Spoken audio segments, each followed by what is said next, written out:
public education would have been stopped until it was fixed. But for some reason, since it's the failure of black boys, it's okay. So tomorrow we're going to talk about that. Obviously my first book is out, Psychoacademic Holocaust, the Special Education and ADHD Wars Against Black Boys. People often ask me, you know, well, how is this book different from some of the other ones that came before it? Well, for a lot of reasons. None of the other ones that came before it was written by a school psychologist. None of the other ones that came before it was written by someone who actually works within the system on an everyday basis. So in my book, you get the definitions of all the diagnoses. So you have it. You know what ADHD is now. You know what learning disability is, the actual regulation. There's a chapter called Frequently Asked Questions where I answer the most frequently asked issues that I have. What should I do if the school wants my child evaluated? What should I do if they say I can't bring him back to school if he doesn't have his medication? How many days can my child be suspended from school at a time? What can I do if my child is brought up for expulsion? All of that is in the last chapter. Next to the last chapter is probably the most important, maybe. And that chapter is called Changing Misbehavior Without Drugs. Discipline Without Drugs. Now we know that the American Psychiatric Institution wants us all to think that we can only change misbehavior with medication. That's the new movement.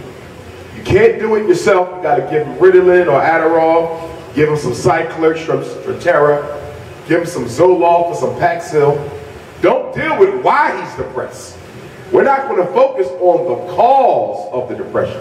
We just going to drug the symptoms of the depression.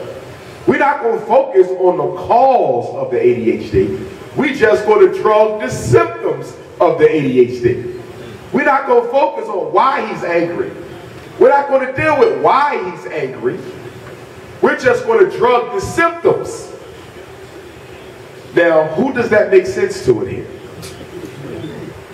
Because if you only deal with the symptom, that means what? He's going to be on the drug forever because you're not eradicating causes. But let's look at capitalism. Capitalism is based on what? Continuous consumption. So from a capitalist model, it is perfectly normal to have a child take drugs every day of his childhood. Because that means what? Profits will continue to rise. And in my book, I actually give you the most popular drugs, the side effects of those drugs, and how much money they make from those drugs. You'd be surprised the type of billions of dollars that are made giving our children these types of medications.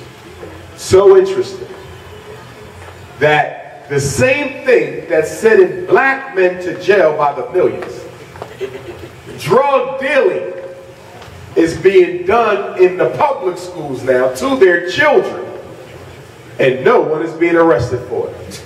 So you're using drugs to incarcerate the fathers and to sedate their sons.